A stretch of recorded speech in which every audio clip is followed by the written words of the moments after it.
The topic of today's video is how to buy fractional shares on Webull desktop. And guys, let's not waste any time as always.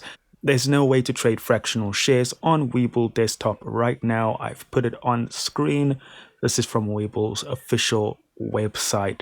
And as always, you know we do this sort of myth busting because there is no shortage of misinformation, especially on this platform, about things like this.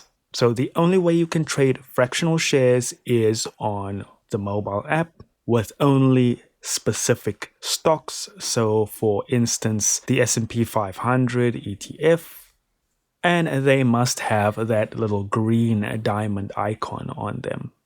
So that is unfortunately it, guys. Sorry to disappoint, but do consider liking and subscribing if you always want factual information. We keep it right here.